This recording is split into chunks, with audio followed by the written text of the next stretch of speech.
Welcome, listeners. It's Adrian here on the latest Arcade Attack podcast. Today, I'm joined with Tim Willits, the id Software legend. In this amazing interview, Tim reflects at his great times working on Doom titles, Quake games, and how he helped shape the FPS genre. He also responds to certain controversial comments he made recently about who invented the first multiplayer maps. He also looks at his time working at id Software, and he give some great answers to some quite tough questions. So sit back and enjoy and listen to a real retro gaming legend. Welcome to Arcade Attack.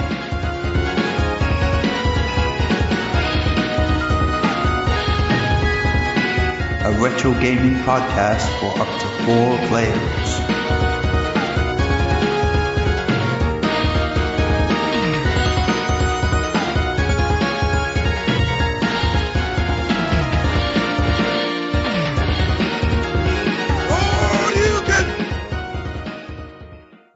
Welcome back, listeners. We're here for another Arcade Attack podcast. I've got a really special guest, a real first-person shooter legend. I've got Tim Willits on the podcast. Welcome, Tim. Yes, thank you. It's nice to talk to you. The pleasure's all mine. Tim, obviously, we're going to talk about your career in Doom and Quake and other sort of bits and bobs. But before we get into your sort of career in gaming, how did you actually start? Well, what was your first and earliest memories of playing games while growing up, if you don't mind me asking? Yes. So I was always kind of a nerd growing up. You know, I liked computers. My dad was also kind of a nerd, and he actually put together a Heathkit computer, which was, back in the day you could buy these Heathkits and you could build your own kind of like TVs or computers and things. And I just had a basic book, basic programming, and I could do some text games. Yeah. Which I thought was very fascinating. But then it was, really the Atari 2600. I know I'm showing my age. That really kind of got me into the magic of video games. So really, I would say it was the Atari 2600. Oh, it's a legendary machine, isn't it? Let's be honest. Yes. Brilliant. How about favorite games in the system? What was your favorite earlier games back in the day? Yar's Revenge. Yes, of course. Yes. Oh boy. Of course, Missile Command. Actually, was it called Missile Command? I think it was. Yeah, yes. It was. Yeah. Yeah, the old Activision, and then Pitfall, of course. And then I actually took some pictures. Remember when you used to take pictures of your high score and then mail it into Activision for the patches? Of course. Yes. So, and I actually, I this is kind of funny to say, but I had E.T., the very, very controversial game. I was never actually able to finish. And I remember trying to look up in the old kind of computer magazines, the tricks to finish. I don't think the game is actually. I don't think you can actually complete it. I don't think it's actually winnable. But I unlocked the first Easter egg in Adventure through finding that pixel. I remember looking at the magazine and kind of going through the steps. I know nowadays kids have much better games to play. It would be sometimes I like to show my kids the old games, and I'm like, this is Sonic. I used to play Sonic all the time, and it's so fast and stuff, and they're like, this is dumb. So it's very sad, but the old games are awesome. I agree. We love our retro games, obviously. I want to talk to you in a minute. I think, again, I'm happy to be corrected, but I think Doom may have played a part in your career in gaming. But before you got into gaming, what were you doing? What was your career beforehand, if you don't mind me asking? Yes. So even when I was 11 years old, I wanted to make video games. So I went to the University of Minnesota. I was studying computer science and political science, and at the time, I was also had an ROTC scholarship. That's Army Reserve Scholarship. So the Army was paying for my college. When the original Doom was released, it was so fascinating that they would allow people to create their own levels. And it was so, again, almost magical, really, that, there was an infinite amount of possibilities of what you could build. And I was so fascinated by that. that I started to make, Doom levels in my spare time while in college. And then I uploaded them to Software Creations BBS. It was like the poor man's CompuServe at the time. And I just did it I was really excited when people would download them, and then they would like send me email, or no, there was like a chat group. And I thought it was really cool that people would comment on some of my levels. And then not too long after that, id Software was looking for contractors to work on the Doom 2 Masters Edition, which was a kind of a collection of maps, developed by outside folks. Yeah. Yes, and that's one with the white cover with the Adrian Carmack sketched the kind of the skulls, and they're all kind of warped and twisting. Yeah. So that was so they contracted me to work on that first, and it was 2 levels, and I got them done really quick, and they were happy with them. And then Rogue Entertainment, a company working on Strife at the time. Yep. They were working with id Software because id Software was the publisher at the time, and their office was directly connected to the id Software office. They were on basically the same network. And Rogue Entertainment was looking for a full-time level designer. So they contacted me. I took a leave of absence from the Army because I was in ROTC at the time. So I came down to Texas to work for Rogue Entertainment, and I worked on Strife, which is surprisingly good game still, and that used the Doom engine. So I worked on Strife for a while, and then in my spare time, I would go across the hallway to id Software, and I would build the original Doom maps, and then start playing with the Quake editor, because when Strife was being developed, the team had started working on Quake already. Yeah. And Quake was completely different type of level editing kind of paradigm. So in my spare time, I snuck over the id Software, and I would work on Quake levels. And then id needed a level designer. So I said, yes, I will definitely join the group. And then came on over to id.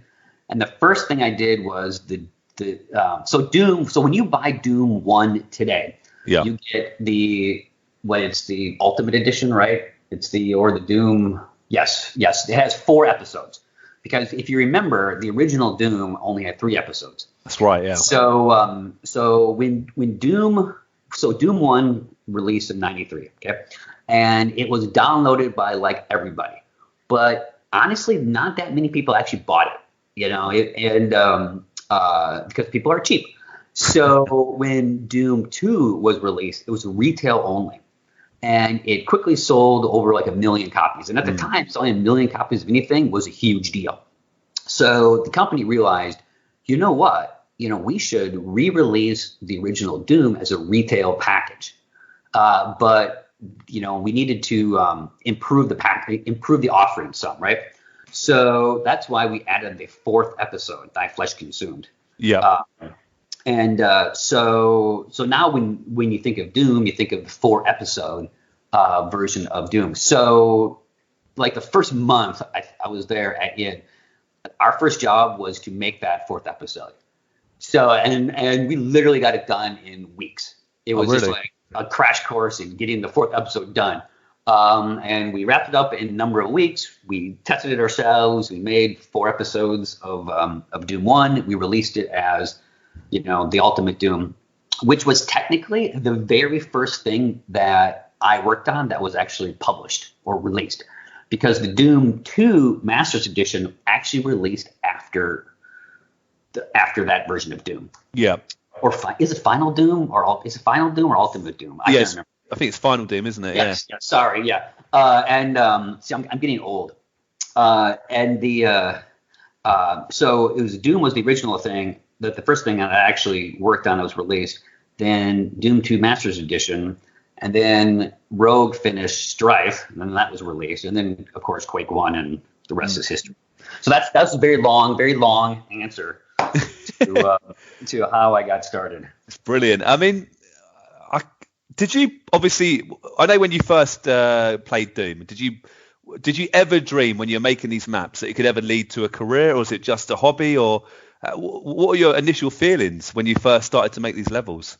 Yes. So I was at university at the time, and I lived at home, and when I would drive to school in the morning, I would daydream and fantasize about working at id Software. And because, it was the ultimate dream. I mean, to make video games for a living is the greatest thing ever. So yes, I would daydream about working at id Software, and I never thought in a million years that I would actually work at id Software. Yeah. Well, how did id Software approach you? I know obviously you built some traction, your maps were well respected and well liked, but do you remember how id Software first contacted you? Was it an email? Was it a phone call? Or? Yeah. It was American McGee and Sean Green were kind of the two guys working on the Doom 2 Masters Edition. Yeah. And they went and found some of the best maps that were on, the internet. Time there wasn't much of, and they sent me an email, and it was like, holy shit, I got an email from the guys that work at id. This is the greatest thing ever. So of course, when they asked me to work on 2 levels and they were going to actually pay me, I got them done really fast, and I emailed them back, and I was responsive, and I got what they needed. So that's what led me to that interview at Rogue, and then I was just next door to the guys from then. Obviously, I appreciate your skills probably evolved, but back then, what did you try and bring to your maps? Why do you think they did stand out from the crowd? What sort of personality did you try and bring into those back in the early days? Consistency. So, one of the things that always bothered me with some of the maps that you download, and even today they bother me, is you have these designers that put every texture into their levels, and there's no theme, and there's just no consistency, and the polish is missing. So with the original levels, and even the shareware levels in the original Quake, consistency, good use of textures, kind of themes. You feel like you're in space. It all makes sense. For me, that was important. No, I get that. I agree. I'll put my hands up. I've never made a Doom level, but I was playing around with the Duke engine, the Duke 3D engine back in the day. Oh, you are old, my friend. you're my age. Yeah, I am pretty old. I think it's the build. Is it the build engine? I'm not saying. Yes, sir. Yes. Did you ever play around with that as well? I know it's a bit off the cuff, but did you ever play with other sort of game engines similar to Doom, or is it just always Doom for you and obviously Quake? Well, it was always Doom and Quake, but and I tried though. I used. There was another Quake editor. So I used DEU to work on my original Doom levels. And I had loaded up the build editor, because we were always looking at it, but I never made anything because it's so hard, as you probably remember. It's so hard learning the nuances and idiosyncratic things that you need to do to make levels that I just always had stuff to do. I was too busy, living the dream. So I never really played around with other editors. Like I've never made anything in Unreal. Just quickly back before we move on to other things, why do you think Doom was so successful back in the day? I mean, I agree. It blew the waters away. It introduced the PC gamer to many people. But for you personally, why do you think Doom was such a pinnacle game? Well, that's funny you said that. I have a whole talk on this. There were a number of things that Doom did really well. First it was really there was Wolfenstein 3D, but which was the first person shooter. But Doom really was exciting. I mean, it had people jumping in their chairs and dodging fireballs, and it was so fast. Before Doom, video games were mostly about princesses and mushrooms, and Doom was that violent, scary, mature game that was looked beautiful, played great, and then it had multiplayer, and it really kind of changed the whole world. But then, in my normal talks, I go on to why I think Quake was actually more influential to the games we play today than Doom was.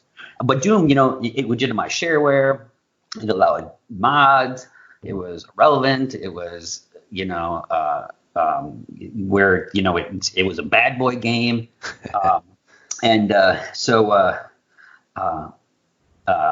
Irreverence, sorry, not irrelevant. And so it really kind of changed the industry. I completely agree, Tim. So it sounds like you had like half a foot in the door at id Software.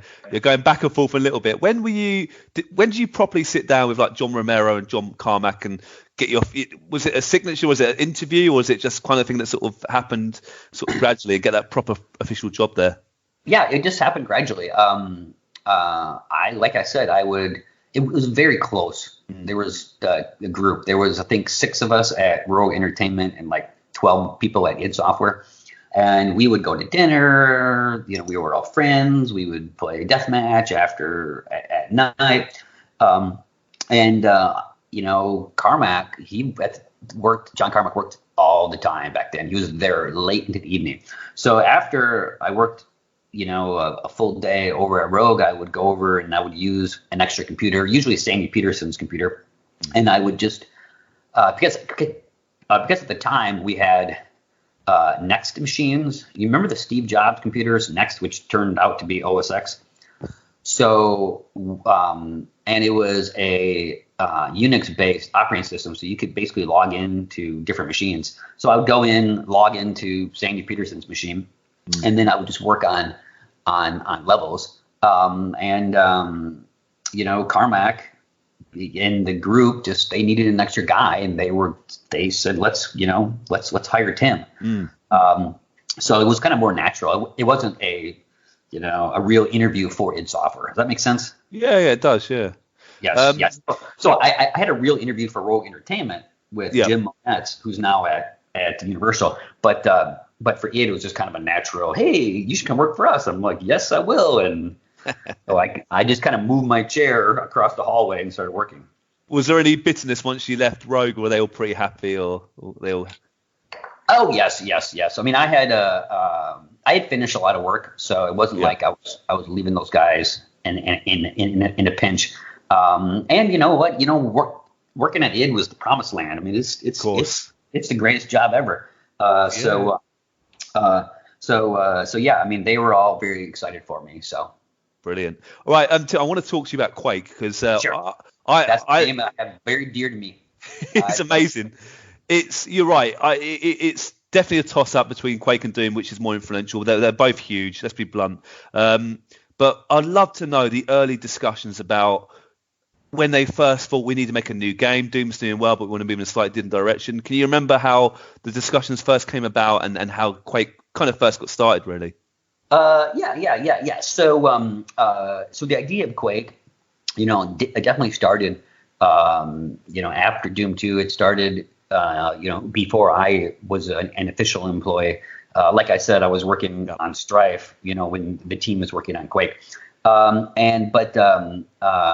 But at the time, and even, for years at id Software, we always like to do something new and something different. And, if you look at all the Dooms and the Quakes and the Rages and stuff, it's not just making another one over and over again. When we do make another one, it's very different. Look at Quake 1 and Quake 2. Moving to a completely 3D world was, night and day different, from Doom, with the new engine and new editor and new way of thinking. And, so the team wanted to create something new. Ultimately, it followed a very similar path because that's what we were good at. But that's just kind of what we at id Software for so many years, and they are still doing, is making something new and unique is instead of just, rinse and repeating over and over and over again. Does that make sense? Yeah, it does make sense. Yeah. Yes. So so I forgot the question exactly. So the team had worked on, back then the design group was, definitely not as organized as it is today. It was kind of everyone just kind of make stuff and then try to put it together into some sense, some ordinance of sense. So it was, the whole concept of production schedule and the whole concept of a producer and a real design document did not really exist back then. So it was, the mentality of creating video games was really a bunch of people sit in a room, come up with cool ideas, and start making stuff. That is really it. Like, that is the truth. If someone tells you that they were making a game in the 90s and they had some great plan and some great production schedule, they are probably lying.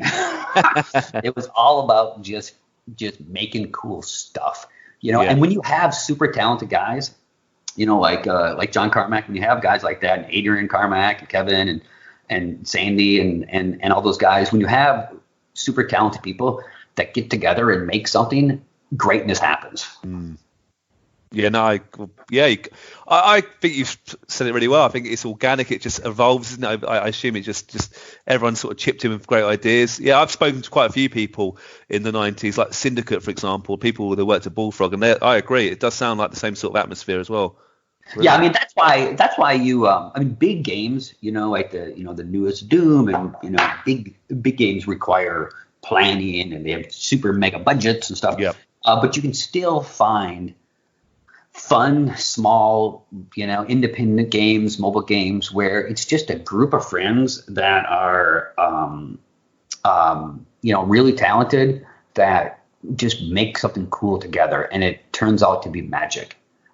So you can still see that, making PC games nowadays is much more tricky. But you can still find some of those magical moments. No, good stuff. They're indie developers and stuff. Yeah, I agree. How about what was your exact role on the first Quake? Was it level design? What was your job on the first game then? Yes. I was one of the level designers, just a straight up normal, just a junior level designer. That's it. But back then, level designers did a lot. Like nowadays, you have a lighting person, and you have a high texture person, and you have an AI scripter, and you have an enemy placement person. Back in the old days, you kind of did everything. Where you put the AI in, you set up the triggers and the relays, you pick the textures that the artist gave you, you kind of constructed it. I mean, you really kind of did it all. Nowadays, level design is very complex, and it does take a team to make a single level. But back in the old days, we just kind of, put everything in, put sound in, we put, all the traps and AI and geometry, and sometimes we had to do a little art if things weren't just perfect. So it was definitely kind of do everything. Brilliant. I mean, it must be amazing creating a level in the game and then seeing the game sold and then people playing your game. I assume that's a great feeling even today. Is that fair? Yes, you are. That is exact. That is why we do it. That is why we make video games. And the fact that we can create something that touches the lives of so many people. Yeah. And the world is so small, and we will release something, we release it globally, and to travel around the world and to go to conventions and to talk to people, especially Quake, especially with the Quake community. It's one of the greatest communities in the world, like QuakeCon, where you have people that their lives had changed because of a game. I've had stories where I've met people and they've told me that, their life was going nowhere and they didn't know what they were going to do, and they were very depressed, and they started playing Quake. And they joined a Quake clan, and they met some new friends, and they found a girlfriend or a boyfriend, and their life turned around, and it is all because of a single game. And to be a part of something that has touched the lives of so many people. And if you look at QuakeCon, like it's this annual convention that id Software puts on every year for forever.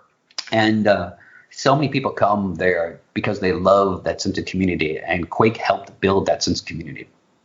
It's incredible. I mean, it must be. Oh man, Tim, I agree.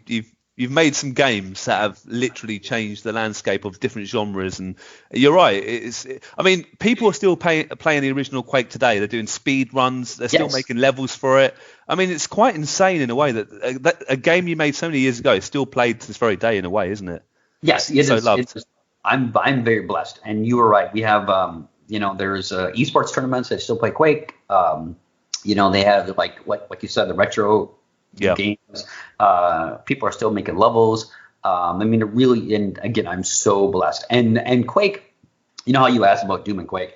Quake did so many things that have kind of really affected the world that we play today. I mean, you can trace, like I like to say, the aftershocks of Quake can be felt, today.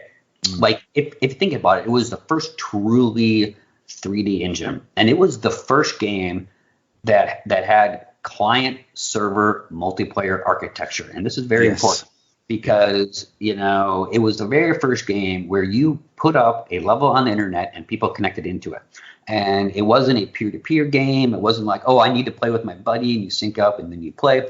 No, you ran servers on the internet that people around the world connected into, which then led to people putting websites up when the internet was kind of basically starting, and putting websites up on like where to find good Quake servers, which then led to news about Quake games, which then led to news sites about video games, and like GameSpy was Quake Spy, and then that was bought by like GameSpot or something. But you can kind of trace some of the big internet websites, news sites, all the way back to them writing news about Quake, and the way that the game, how people could mod it, kind of changed the landscape. It was one of the very first games ever to be a real esports game. It started that entire thing, along with StarCraft 2, I mean, it was just so much. No, I agree. It can't be understated how important Quake was for many reasons. I mean, did you ever go on servers and play people around the world, or did you play other custom maps? And it was so magical. I remember at the time thinking that it was so cool to play against people in Europe. It was like, these people are in like Sweden, and these are Swedish people. I've never met a Swedish person before, and I'm playing with some people from Europe and all over the place. It was like the world shrank fast after Quake was released, and we would of course download maps. I mean, some of the best level designers that id Software has ever had have come from people that made the levels on their own and then uploaded them to the internet. We found them. I mean, the lead level designer working on Doom Eternal got started in the industry by making Quake 3 levels when he was in the Air Force. Wow. One of the guys that was the game director on Doom in 2000 and Doom 3 made levels with a text editor. Thomas Dane, made Quake levels, and now he's a game director at Bethesda. There are so many success stories of people into the industry by making Quake levels. So that's a good bit of tip, isn't it? Good advice. If anyone's looking to get into game design or level design, there's no harm in starting that way, I suppose. Would you agree then, Tim? Yeah. Yes. So every time I talk to folks and they ask me, what can I do to help me get into the industry, I tell them that find their favorite game that has mod tools, and it really doesn't matter what game it is. Download the mod tools, start to make your own mods, and then upload them to whatever sites that can get attention. And I also tell people that it's very important to finish something.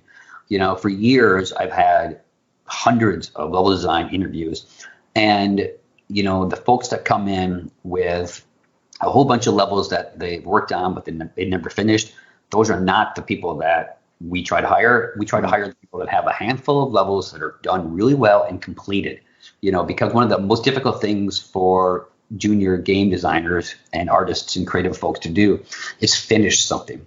And level design is naturally something that can just, we call it level sprawl, where it keeps, people keep working on it and working on it and working on it, and it's never done. So I always encourage people to download level tools or mod tools for their favorite game, make mods, and finish them. That's the best way to land a job in the industry. Oh, great. That's great advice. A bit of a crazy question, but were you ever blown away by a certain map that you ever saw by someone, or an idea or concept you thought couldn't be done, but they did it in a level, or yes. Really? Yes. Yeah. I mean, Thomas Dane did some crazy things in, he actually did Final Doom. That was it. Because he worked on Final Doom, and then that was something that we released. Not Ultimate Doom. Or no, it was Final Doom. It was one of them. No, it was Doom TNT. That was it. So Tom had did a trick where it really felt that he had a over-under situation in a Doom level, which was, impossible at the time. And then the people that created Quake levels with a text editor, it's insane that they would do that. And then just really good quality levels in Quake Live. We had a number of maps that were created by the community, and they were some of the best levels that we had. Heck, in Quake Champions, Runes of Sarnath was inspired by a level created by a contractor who made the level in the spare time for Quake Live. Then we just kind of took that inspiration into Quake Champions. So yes, so level designers in the community have definitely surprised us and influenced us in the games and levels that we created. Brilliant. No, good. Just really early. I'm happy you say this is not true, but I read somewhere that Quake was originally going to be a bit more sort of medieval. Now it's got some sort of gothics, but there's going to be swords and maybe some RPG elements. Is that true or not true?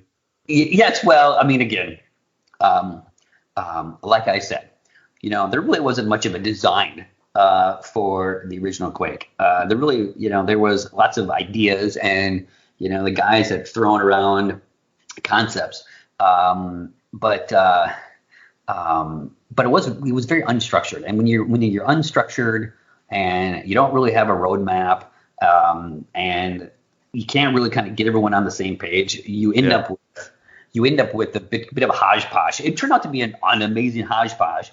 But it's like we had 4 episodes because we had 4 designers basically, and picking the episodes was a cool idea, but there was it was all very luck, and but there really wasn't a formal overall vision for the game. And there was ideas about the axe, and then fighting the dragon. And there's actually a screenshot with the dragon in the sky, but the dragon never worked. Wow. So it was just a bunch of guys making cool stuff that eventually turned out to be an amazing game that changed the world. Yeah. It all came together, didn't it? Amazing. I know. It's kind of like a country western song, a bunch of talented guys making some cool shit that changed the world. I mean, you knew you were working on something pretty big, but did you ever expect it to be that big when you were working on it? Yeah. No. I've said this before. Working at id was a dream, and everyone at id knew that we were doing some amazing things. But no one at the time thought that it would have the cultural impact that it does. Nobody could have predicted the level of like esports and or the impact that Quake would have on the industry. And if any old id Software guys tell you that, oh yeah, we totally thought it would change the world, they are lying. It was, like I said, a lot of talented guys working hard, making something cool that came out at the right time. It was the right technology, and it came out at the right time. And it was kind of a magic moment in video game history. Another amazing part of Quake is the soundtrack. 9 Inch Nails. I mean, that is a big name to get on the game. I mean, did you ever meet 9 Inch Nails? Did you ever meet Trent? How did that idea come about? Were you involved at all in any of that? Yeah. So, Trent Reznor is very, very talented. Chris Verena, his drummer at the time, I'm still friends with him. Chris Verena worked on some music for Quake Champions just, a couple years ago. So we still have ties that go all the way back there. So yes. So John Carmack was a fan of Nine Inch Nails, and Trent Reznor was a fan of Doom, and Trent was doing a concert in Dallas, and his agent had called the office and said, "Hey, Trent's playing in Dallas, Texas, and if if some of the guys that made Doom want to come to the show, it'd be great to meet him." And then him and John Carmack started talking, and John Carmack said, "It'd be great if you did music and sound for the cool game that we're working on." And he's like, "This is awesome." Yeah. So so Trent worked with the team on the music, the pain and scream sounds of the original Quake guy is Trent Reznor. He worked on a lot of the sound effects as well. Oh, nice. And now he went on to win Academy Award for The Social Network. So so he worked on Quake, and obviously he's huge, and it was a huge thing even at the time. But it was also something new. Rock stars were not working on video game soundtracks, then even the way that we had crafted the contract, which I had to actually deal with only recently, the old contract is. The original contract that we had with Interscope Records required that we create the music, Trent create the music that was Red Book Audio codecs. Now, Red Book Audio is the codecs that is used for CD-ROMs, so for playing music. And the original Quake 1 disc was kind of like a record. So track 1 was the data track. And then track 2 through 11 or 12 was each of the songs for that Trent made. Yeah. And so like if you stick an original Quake disc into your music CD player, you can play all the tracks. Like if you play track 1, it sounds like horrible noise, but then you can play the other tracks. So what was interesting about the deal that we had with Interscope at the time was that we were required to only release that music as Red Book Audio format. And at the time, that was fine because no one ever envisioned something like Steam or Xbox Marketplace or Sony or download or mobile. Okay, so years later, when we released Quake on Steam and Xbox and those things like that, we were not allowed to include the music. Because we were not able to change the music to like MP3 or MIDI, or not MIDI or WAV, or because it had to be Red Book Audio. So so I think was it a year ago, I get a call from Trent's people, and he wants to release the Quake vinyl soundtrack for Quake. And in the deal, he could never release a Quake soundtrack with the Quake music without our permission, and we cannot change the audio format of the original music without his permission. So we worked out a deal, and he was able to release the vinyl soundtrack of Quake 1, and we were then able to include the original Quake music in downloads. But yes, so it was very new. I know that's a long answer to. That's good. I love it. Because I don't think that's ever actually been mentioned before. But it was all new at the time, and we were just, doing the best we could to try to make things work. And then, years later, when streaming technology came out, we were stuck with this kind of archaic contract. But we got resolved. It was one of the last things I did before I left it. A good compromise. It sounds like you both got what you kind of wanted. Yeah. That's brilliant. But Trent was great to work with, and his people were great to work with, and it was definitely an honor. I'm going to be trying to find that vinyl after we chat today, Tim. I love the soundtrack. It's amazing. I don't suppose you know the answers to this. I'm just looking for a ballpoint figure. But how many maps and levels or whatever do you think you've made across your whole career in all games? I mean, you must have made hundreds. Oh, my God. Thousands. I don't know. You tell me. I mean, probably somewhere between 100 and 200. Yep. I wouldn't go over that number because it takes so long to make a level that goes into a finished product. Of course. No, so, again, that's a huge number, though, isn't it? Still. Yes. Do you have Yes, sorry. I mean, sometimes when I get a chance to actually do some level designing, it's so much fun. Yeah. I mean, do you have a personal favourite? Is there any particular level in any game you think this is I couldn't make it any better? This is perfect in your eyes. The Edge for Quake 2. Okay. Yeah. Yes. If you Google greatest deathmatch maps ever made, and you'll find some top 10 list, and the Edge for Quake 2 is probably on that list. So the Edge for Quake 2 is amazing, and then some Quake 3 levels, have always been very dear to me as well. But if I had to pick one, yes, the Edge for Quake 2. Brilliant. No, brilliant. How do you think? I mean, you and the rest of the id team, how do you always try and keep the Doom games, the Quake games fresh? Like I said, you're always trying to innovate. It must have been quite difficult because you could have easily churned out much more games. But what was the ingredients for you and the rest of the team to make it so innovative and original? John Carmack. Yeah.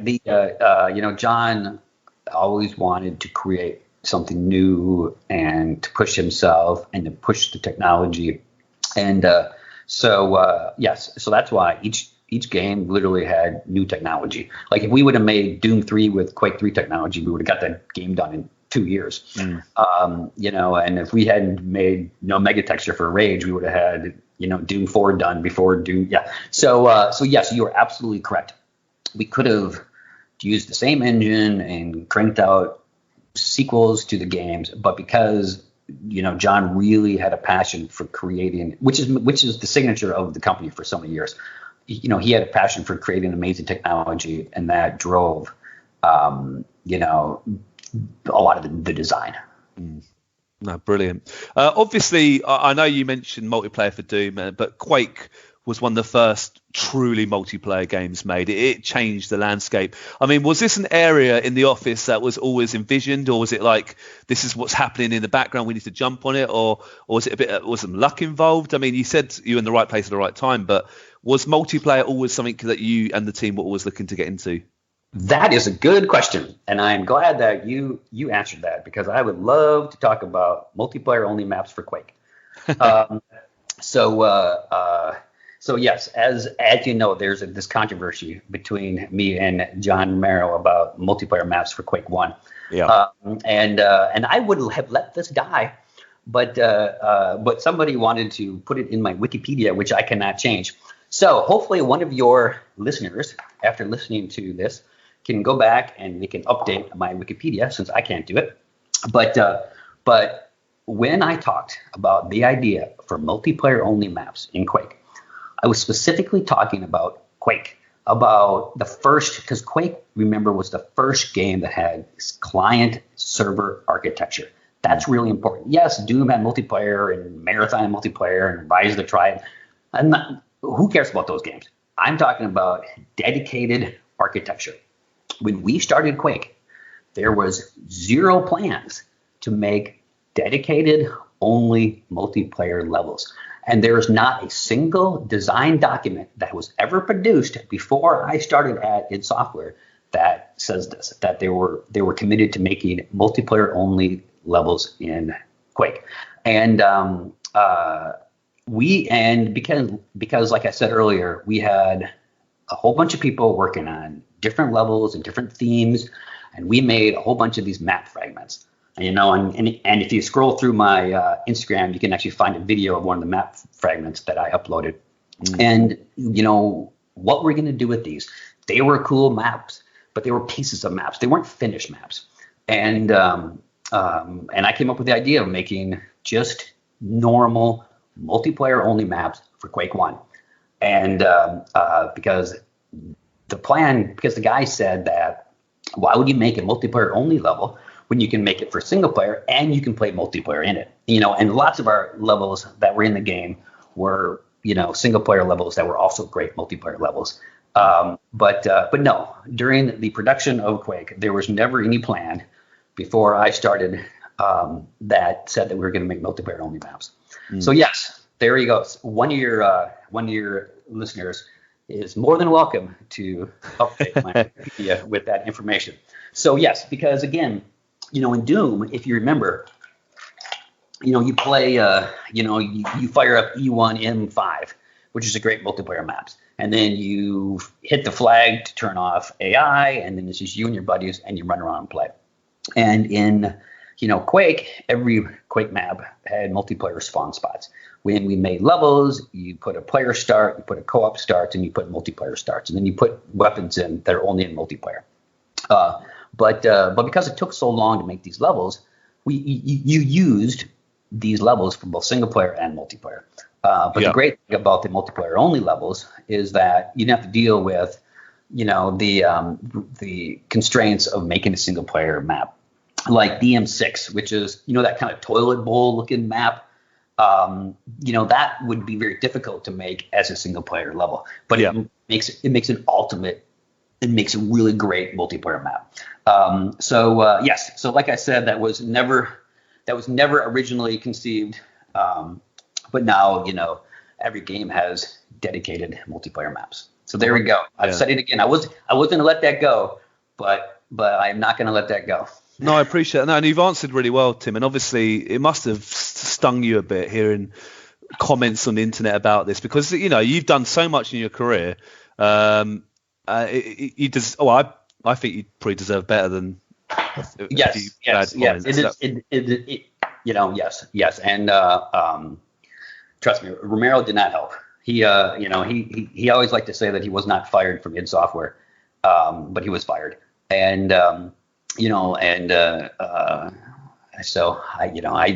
so this is the problem.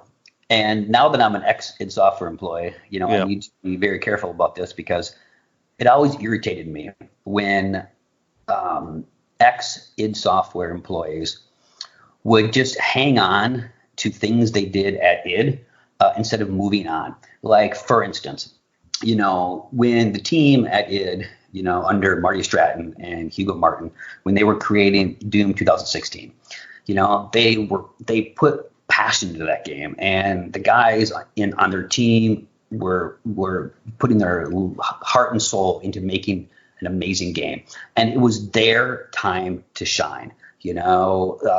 So many talented people working on Doom 2016 and now Doom Eternal. It's their chance to be great, and they don't need old id Software people talking about Doom, talking about what they think it should be, or what or how it should be made, and their opinion on this, that, and the other thing. Let the guys that are making the games today be the rock stars. And so that's why I will always cheerlead and prop up id Software and the team that's making the games, because it's the games that they are making now that are the important ones. There are some ex-id Software employees that have gracefully gone about and been very successful and very happy, and they never make comments about the company. And then there are some ex-id Software employees that always make comments about what we're doing now, which always irritated me.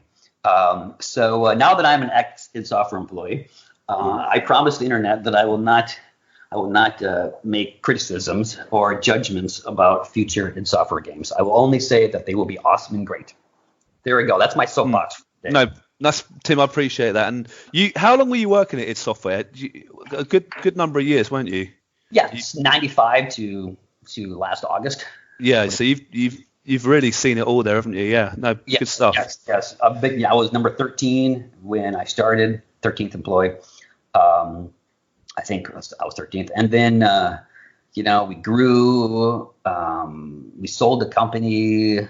Then we had the dark period when we had to reboot the new Doom.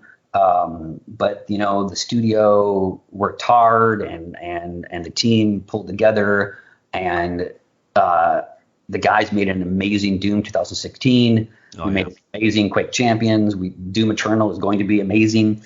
And so it's the people that are there now that are the rock stars, and they're the ones that did the hard work to make it great.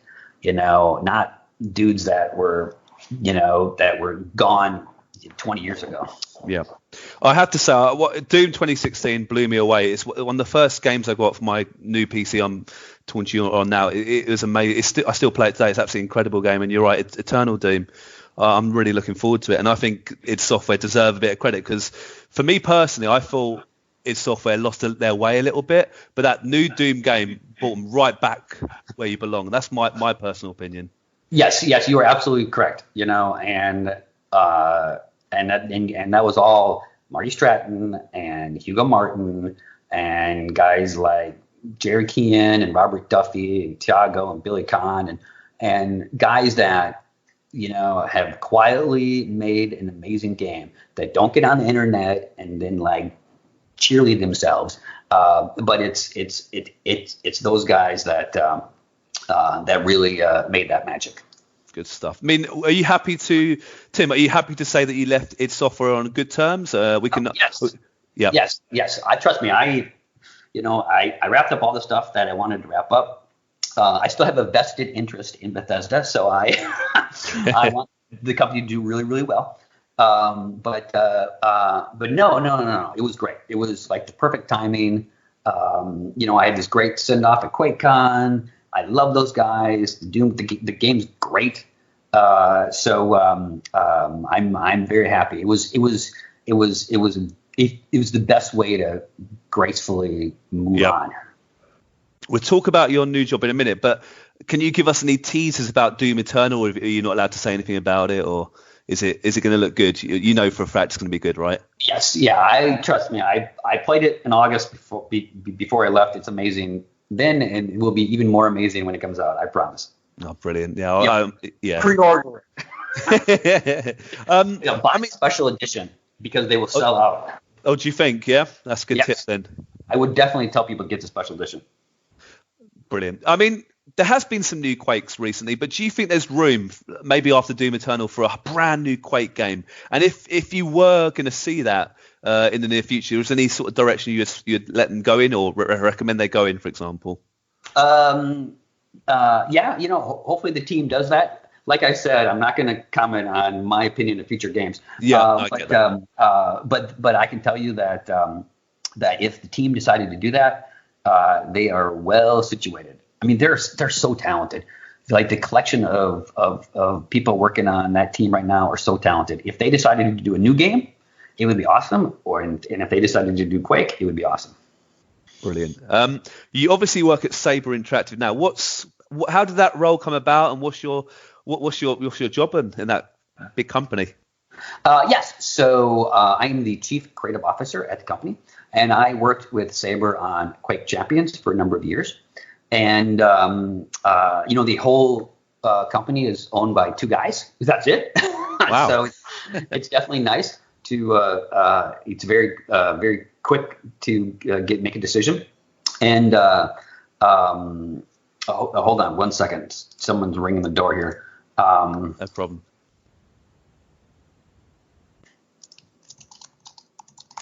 Sorry, I just texted my wife. So I enjoyed working with the team on Quake Champions, and the Saber is like one of the largest companies that not many people have actually heard of, because we have studios in 5 countries. Our largest studio is in St. Petersburg, where we have about 450 people. We have a team in Madrid, which is about 130. We have a new team in Portugal that we've just started working with. We have a team in Minsk, and we have a small group up in Sweden. We've one of the things that really attracted me to the company is that we do so many different things, from first-person shooters, to World War Z, to truck simulator games, to sports games. We had we had NBA Playgrounds. We have some other sports games coming out soon. And, we do so much, from mobile to Switch ports, like the Witcher 3 Switch port was us. It just kind of gave me an opportunity to work on so much more than just, a single game. And I get to work with the different teams. I get to travel around the world. It is literally the greatest job. Brilliant. Exciting times. It sounds like you're off traveling again soon, aren't you? So good on you. Yeah. Yes. I'm leaving tomorrow to visit the studio in Madrid, and then I will go over to see the studio in St. Petersburg. So yeah, I mean, and I'm at a point in my life where, I've had successes. I don't have anything to prove. I've proved enough, and I can just go make cool games with people that I like. Yeah. I mean, trust me, I love the people at Bethesda, make no mistake, but I get to go kind of, almost be kind of like an entrepreneur again. And if we have an idea for something small, we can start working on it. If we want to make something big, we can make something big. So it is a really fun opportunity to kind of, do what I like to do so much.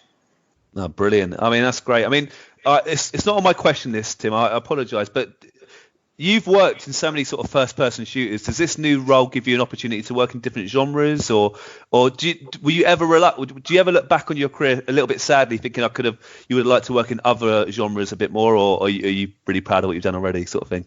Yep. That's a great question. I'm very proud. I worked at id for like 24 years. This is the greatest job ever. I'm very proud of the action first-person shooters that I made. I never wish to work on another genre. I've tried to add things into the games like racing and driving and rage. That was different. But no, I'm very proud of what I did, and I think I can take that intensity of great first-person shooters and the games that we made at id and to bring them into other genres, even the sports games that we work on or the mobile games. There are lessons that I have learned throughout the years on how to make games responsive and quick, and applying those lessons to these other genres has really helped. Even, we have SnowRunner coming out early this year, and that's the truck simulator game, which is insanely popular. I never thought that Mudrunner would be so popular, but people love this game. Kind of working with the team on some things, we were able to kind of tighten some of the gameplay up. And I think that some of that experience making id software first-person shooters definitely helped. Oh, brilliant. No, excellent. Look, Tim, I know you're a busy man. I've got a couple of sort of more wacky questions, and I really appreciate your time. I mean, who would you prefer? I mean, who would you rather have a drink with, the Doom Space Marine or the Quake Marine? Out of those two, which of those two would you rather be friends with? I would the Quake guy, just because he's so wacky. There's so many wacky stuff that he's had to do, fighting Strogg and going to different universes and all sorts of things. So yes, I have a soft spot in my heart for my Quake guy. Do you think you'd win in a death match with the Doom Marine? Oh, that'd be tough. It would be a tough battle, wouldn't it? I know the Doom Slayer would just punch the shit out of him. But the Quake guy'd have to run really fast and strafe jump away. So it'd be like brute force meets strafe jumping or something. Actually, Tim, while you're here, I'll have to ask about rocket jumping. That's in Quake, isn't it? Where you can, is it? Yes. When you set your, you can almost. I haven't done it myself. But was that something you knew about? Was it something you? Yes, I will tell you the story of how rocket jumping was invented. Yeah. There is a programmer named John Cash, and he is now a CTO at Blizzard.